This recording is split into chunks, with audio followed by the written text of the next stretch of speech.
Big things are coming to Kinnick Stadium.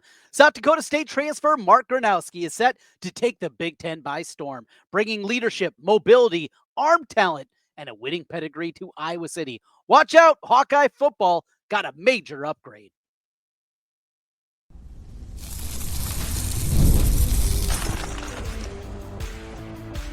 You are Locked On Hawkeyes, your daily podcast on the Iowa Hawkeyes. Part of the Locked On Podcast Network, your team every day. Hey, welcome in. I'm Trent Condon, and this is the Locked On Hawkeyes podcast. If you're new to the program, I have been following Iowa athletics for 45 years. Yes, it is my birthday today, officially, and I have been watching and covering the Iowa Hawkeyes for the last 2 decades on the radio side of things. Now with you on the Locked On Podcast Network, your team every day, and talking Hawkeyes with you each and every day.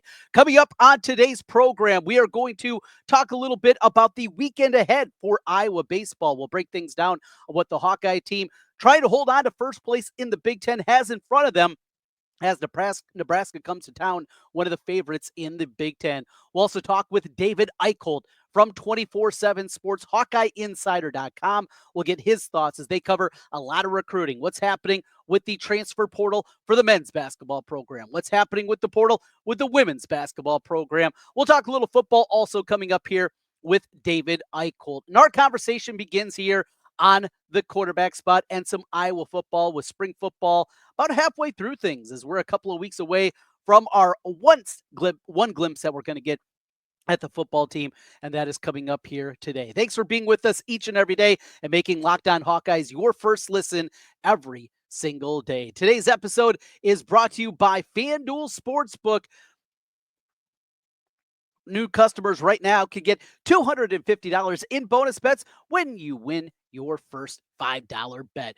Let's get into it. Let's talk some football as it's been very basketball heavy here over the last couple of weeks with the new coaching staff coming in.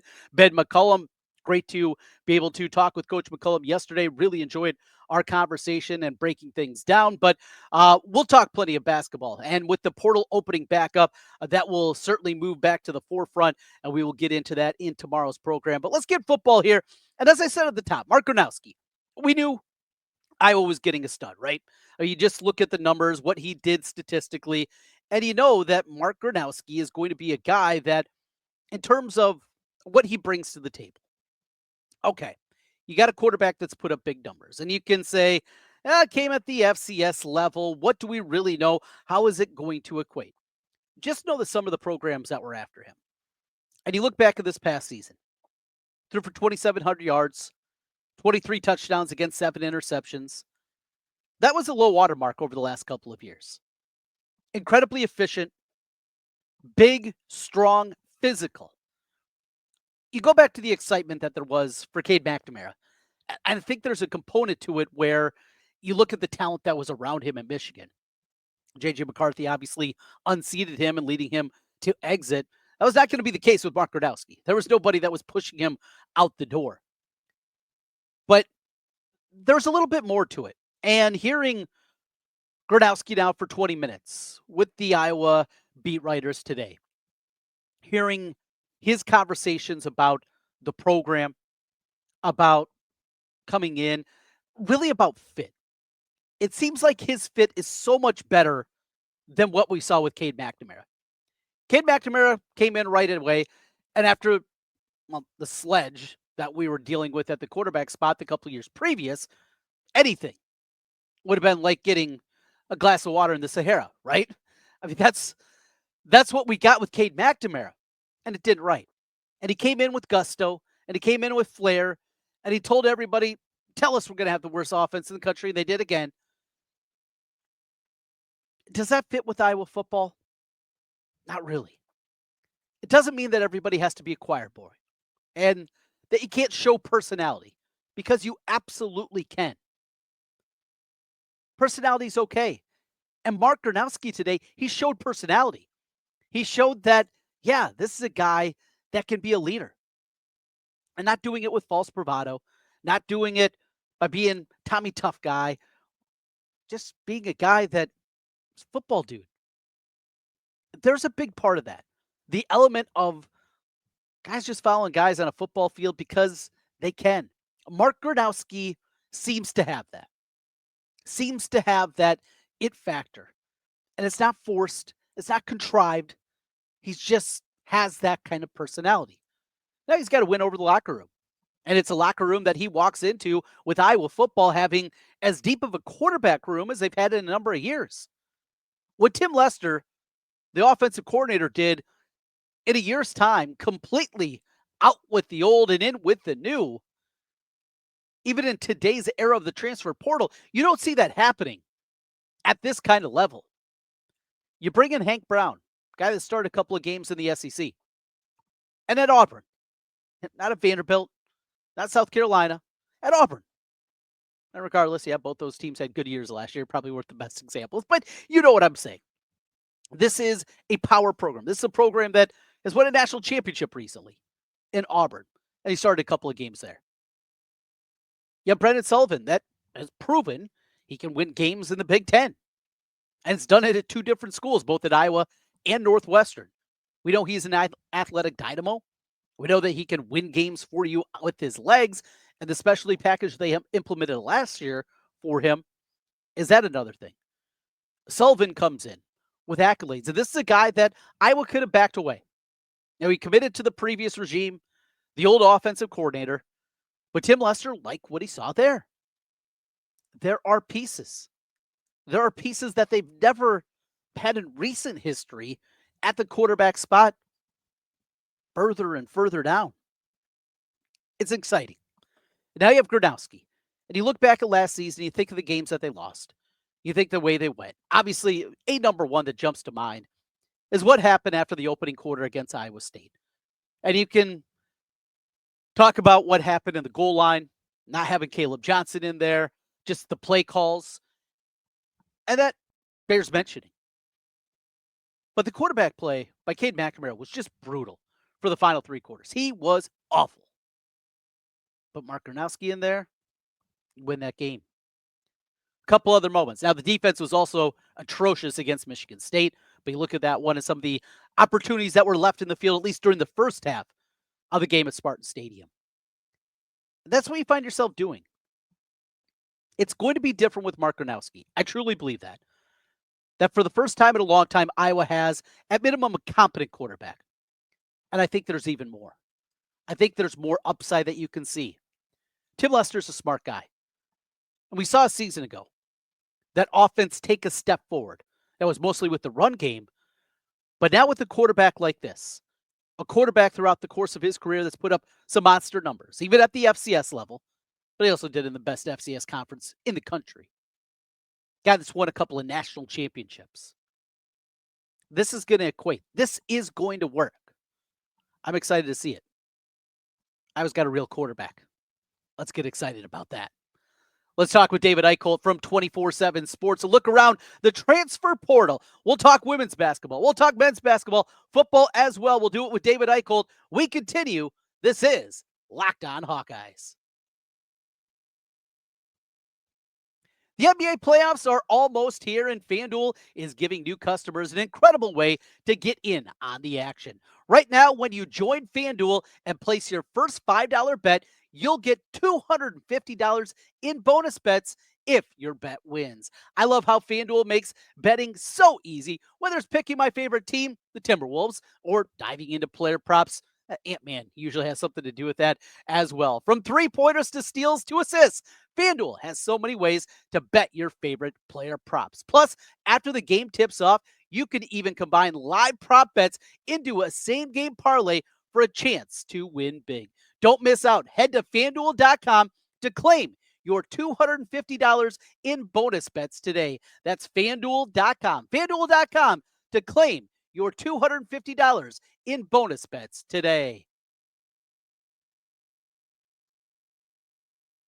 Cool. I'm right there with you. Let's talk a little bit about the portal as it pertains to, we've been talking a ton about the men and the excitement of obviously the new staff and McCollum coming in, and you can understand that. We'll get there momentarily, but I do want to start with you on that front. Work needs to be done. If they're going to continue the momentum from what they've had and what they're going to do, they need some help in the portal. What can you tell us the latest on the women's front of what they're doing And how are they in terms of finances? Are they in good shape? Because, well, the men took some money also this spring, kind of how they're doing financially. Yeah, I mean, I think they're in decent shape, Trent. I mean, I do think that there have been a couple misses on the trail right now or in the portal. On the women's side, I do think they're monitoring a bunch of different targets right now. But you also have to remember, now there's the recruiting director that needs to be replaced with Raina Harmon going to FCC. Oh, yeah. So I do think that's going to be an important role to take a look at. You know, if I'm going to be candid, I'd like, Kathleen Doyle to get a look. She's only 26, but she's been with Virginia Tech for the past year as director of player personnel. And we know how beloved she was as a Hawkeye and a great player in her own right, being Big Ten Player of the Year. So maybe she gets a call. I think that'd be a nice way to kind of, kind of continue that youth movement in that trail. But, it was interesting, though, because when you look at the preseason way too early rankings, according to ESPN, I mean, Iowa's sitting at number 18, I believe, by Charlie Krem of ESPN. Iowa needs to land a point guard. And I do think that they need to land another wing. But I also think you look at this. Like, you have 5-star Addie Deal coming in. Yep. You look at Layla Hayes, the 6'4" post. I think if Hannah Stolke can develop a jump shot, that's going to be beyond key for that team next year. Because if you can play Hannah Stolke and Ava Hayden together at the 4 and 5, that's going to be one of the best duos in the Big Ten. I mean, I'm a serious believer in Ava Hayden and what she can do. But Iowa needs to land a point guard with Aaliyah Guyton's departure, obviously now, with Lucy Olson graduating. There's kind of a hole right there, I think. So I think that's going to be the priority number one at this point for the women. Help me out with UCLA. Are you following the UCLA women's story? Apparently the whole team is gone. Did you see that? I've been seeing stuff like this. They've been popping up a little bit.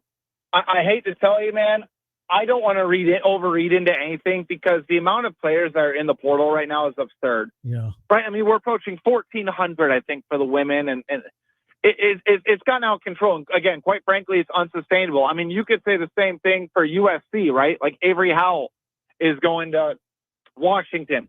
They have another former 5-star that was just a freshman this past year enter the portal as well, which Iowa has made contact with at the same time. So I don't want to overread into it. I mean, they're getting Lauren Betts back for another year. They're getting her sister, Sienna Betts, who, by the way, is a 6'5" post and a 5-star in her own right, was voted the MVP of the McDonald's All-American game. So they're not going anywhere.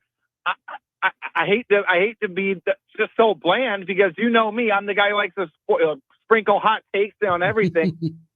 I'm not going to overread into it, man. I just can't with what we've seen. I think what's more strange than anything else, that is even stranger than the UCLA saga, was the fact that no Iowa players hit the portal last year once Lisa Bluter left. We know how valuable Jan Jensen is. We know the relationship she has. We know how important that she's been to Iowa. But you just don't see that anymore.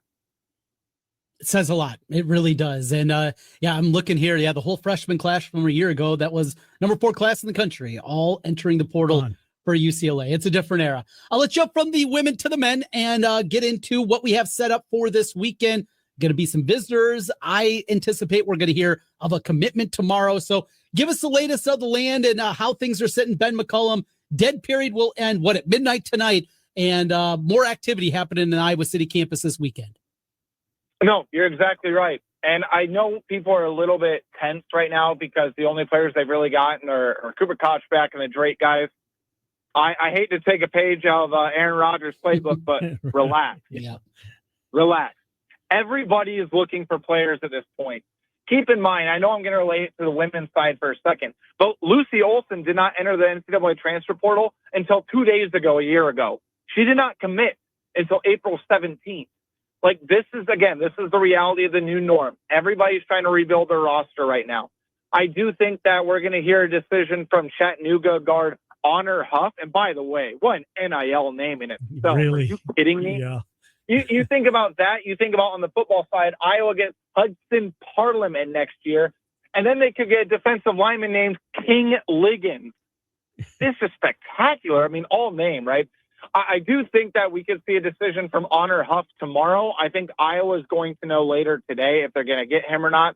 I would venture Iowa is among the top contenders. I think West Virginia is probably in that same category. So I could not envision the amount of times we've seen Iowa and West Virginia linked up more than we have the past 6 weeks. I mean, it's kind of been ridiculous how many different storylines and players they've gone after and coaches.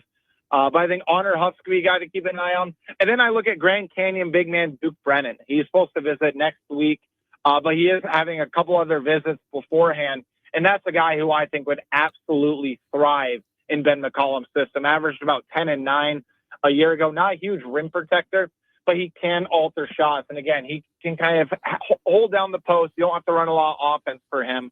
But those are the two guys I'm keeping an eye on right now. And then Division II point guard Wes Ennis. I think Iowa's looking at potentially getting him on campus. And guys, I mean, I hate to tell you this again. There's countless others that we probably don't even know about that nobody knows about. They are active in the portal right now.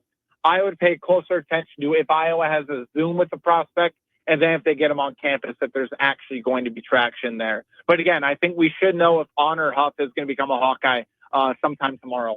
Great name. That's for certain. Do you get a sense as to how Ben McCollum is going over amongst the Hawkeye fans?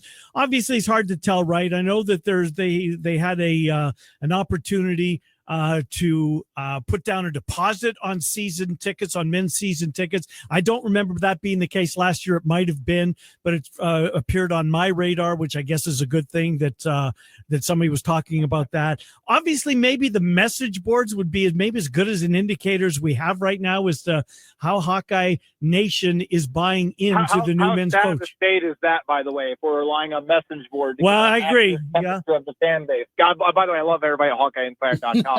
I'm just putting a big picture spin on it. No, but it's accurate though, right? I mean, where else are we going to know? Just kind of get a feel of if they're buying in to what he's selling or not. Because I think they are.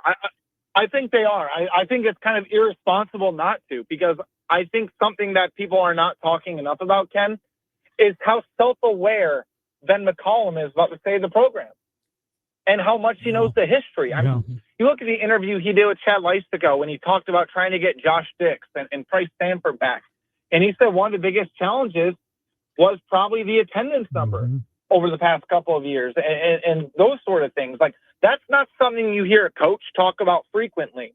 And I think he has a gauge about what needs to happen. He's been a huge priority amongst getting himself back out in the community. Like, I know he was on your show yesterday. Great interview, by the way. Thank you. I'm sure you can tune into that on the new and improved iHeartRadio app. Look at that. But, he's making himself available to the public. He wants to engage it. And I think the constant message that Ben McCollum has said is, we want to build it alongside everybody. And I think that's such a unique approach, but I also think that's exactly what Iowa fans need to hear. I think the only little bit of a turnoff right now is they have, again, it goes back to the transfer portal. They haven't landed that big name sort of portal guy to kind of keep the momentum going, keep the juices flowing. But I'll tell you, man, once one of them drops, they're going to drop. It's going to have a domino effect. I would anticipate that the majority of Iowa's roster here is going to be done in the next 10 days to 2 weeks. Outside maybe one or two spots. I don't see this lingering. And I can tell you with 100% certainty, the staff is not in panic mode. They're not even on red alert right now. They're relaxing. They're working their tails off, but they feel good about where they're at right now.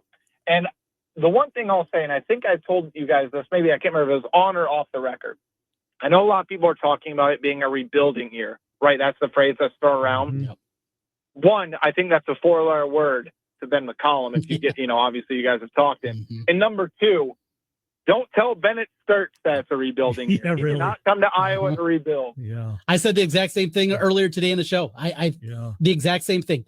You have at minimum, second team all Big Ten point guard. You're not thinking rebuilding year number one. You are trying to hit the ground running. Just to back up what you said, David, about and what McCollum told Leistikow on that pod, how tough it was to convince Dix and Sanford, because they had such a bad experience. I mean, you go back to the game in Moline, and my biggest takeaway was AI will beat Washington State. But listening to the players, David, and you covered it after the game, and their biggest takeaway was how much the fans were into it. Yep. And that was missing throughout the season when they played their home games. I mean, I'll tell everybody that's going to go to Carver-Hawkeye Arena next year, that energy is not going to fly with this team. And again, they know they have to earn the wins. They know they have to earn the fan support and keep that kind of momentum going. But Ben McCollum did not come to Iowa to coach in front of certain crowds that they were at last year, because if your best environment is a neutral environment, I think that kind of says it all. I don't think there's much more I can add right there, right? No doubt about it. A couple other notes for you. Let's jump into a little football before we run out of time. Spring football, a couple weeks away from our little glimpse that we'll get. You guys got a glimpse. You've been talking to some assistants and the like as we go through. Left tackle, obviously, is the biggest question mark on the offensive side of the football. What's the biggest question mark defensively for you? A lot of new faces on that defense next year. I'm going to say defensive tackle. And it's only because I know they addressed it in the portal. They got Jonah Pace. They got Bryce Hawthorne. They did a good job in the portal. So I'm not throwing shade at that. But I need to see some proven production, because if you look at the edge rushers, guys, I'm not concerned at all about the edge rushers. I think Max Llewellyn's going to be a Big Ten star this year. I think this is going to be his big breakout season. I think that, Kenneth Merriweather I've heard some really good things about him as well, and they're going to get some pieces back. Brian Allen is, of course, missing spring, but he's going to be back. But cornerback, I still think maybe it's a little bit of a big question mark, but I also think we know what you're getting out of the cornerback, right? Like John Nestor obviously entered the NCAA transfer portal, but the guys they return, I think we can have reasonable expectations for them. The linebackers, probably another story. This is probably as many big question marks as I've had on the defense. Yeah. I'm also not one to question Seth Wallace. I'm not one to question Phil Parker. But again, I think that defensive tackle, I think they have a couple pieces, but they need some big-time space eaters. And I think the guys that they've had over the last couple of years have done a really nice job. But there are going to be some guys that really need to take a step forward this year. I'm looking at Jeremiah Pittman. Obviously, they get Aaron Graves back, and I think he's going to be a big-time player as well. But yeah, I'm really, really circling the interior of the defensive line. David Eickholt, HawkeyeInsider.com, HawkeyeInsider.com for David. We appreciate it, you coming on, as we always do, David Eickholt. Thanks for doing this, brother. We'll see you in the building, and we will talk to you down the road. See you, pal. Yeah, I appreciate you guys. Thanks. Yep, good to talk to you. David Eickholt, as we check in on Iowa basketball. Thank you very much to David Eickholt joining us here and getting a little insight into that transfer portal of the world, and of course spring football, as we heard from Mark Gronowski earlier today. We continue on the Locked On Hawkeyes podcast, your team every day, as we get into some Iowa baseball. Big series coming up this weekend. They're all big when you're in first place. Iowa, Nebraska. We talk about that next as we continue Locked On Hawkeyes. Get the supplies you need from the site made for the skilled trades. Supply House. Whether you're in plumbing, HVAC, or electrical work, Supply House is the reliable way to order products online. Their easy-to-use website is packed with helpful resources and the latest product info to help you get the job done right. Plus, with a complete inventory of over 200,000 parts from 400 top brands, you'll find exactly what you need delivered fast from coast to coast. Need help with an order? Supply House offers expert support and industry-leading service, so you'll always talk to a real person. And for trade pros looking for an extra edge, their free Trade Master program offers exclusive perks like a dedicated phone line, free shipping, and discounts on every order. Thousands of skilled professionals are already taking advantage. Now it's your turn. Join the Trade Master program today at supplyhouse.com/TM and start ordering plumbing, HVAC, and electrical supplies with just a few clicks. That plus use the promo code SH5. That's going to get you 5% off. How about that? Your first order with Supply House. Online, supplyhouse.com. That's supplyhouse.com. Trent Condon back with you one final time on the Locked On Hawkeyes podcast. As always, thanks for making Locked On Hawkeyes your first listen every day. So as we make our way through the spring season, we talked a little bit about another upset win last weekend by the Iowa women's softball team and what they were able to do. And we look over on the other diamond, the baseball diamond. boy, it's been going well for this Iowa baseball team. Came into the season after last year's disappointment. You remember a year ago, Iowa baseball preseason top 20 team, expectations with that big three in the rotation led by Brody Breck.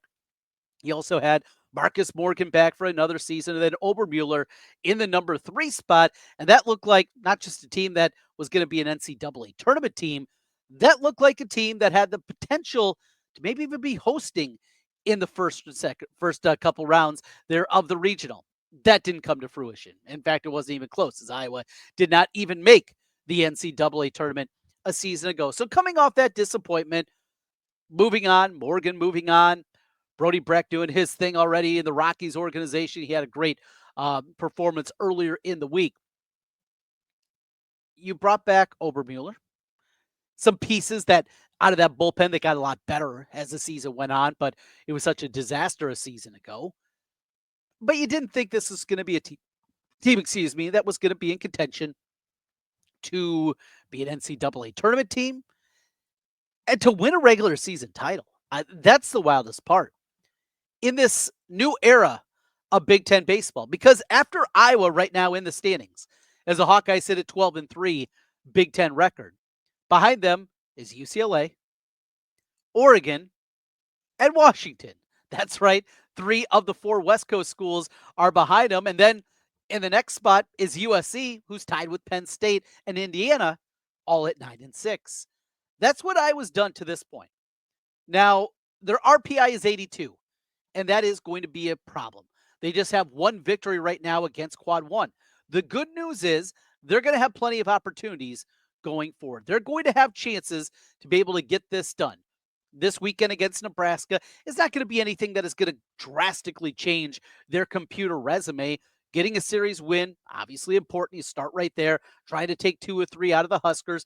Nebraska was one of the favorites coming into the year, and they've gotten off to a slow start, but Nebraska's also starting to play a little bit better. The Huskers are starting to figure it out. Another team that absolutely can mash, got a number 1 at the top of the rotation. That is incredibly good, but they got a sweep about a month ago against Wichita State. They also got series wins against Pepperdine. Lost 2 out of 3 against USC, but a bounce back since then. They won the series last weekend against Rutgers, and then got a win against a ranked Kansas team this week on their midweek showdown against the Jayhawks. So that's the way things have played out for the Huskers here recently. And I was going to be ready to go. And you can't just look at the records at this point and go that direction. And I wouldn't worry about that. But great to see this team and the way that they've been able to do it. Reese Moore's having an outstanding season. You look up and down that lineup. It's been deep. A lot of local kids, a lot of Iowa kids that have been involved. Fun team to root for, and they'll get their opportunity against the Huskers coming up this week. We will have you covered on that one after it goes final, as we will take a look back at it on our weekend review next week on Monday. But we are with you each and every day. That's what we do here on the Locked On Network, talking a lot of Hawkeyes. We talk football, basketball, baseball, softball, whatever else comes up. Plenty of wrestling during that season. Another portal window that we haven't talked a ton about. I need to probably jump back into that one as well. Always something going on in the world of the Hawkeyes, and we got you covered each and every day here on Locked On Hawkeyes. Make sure you hit that subscribe button if you're watching us on YouTube. If you're listening on the podcast side, 5-star reviews really helps us get in front of more Hawkeye fans. We'll talk to you again tomorrow. Until then, go Hawks.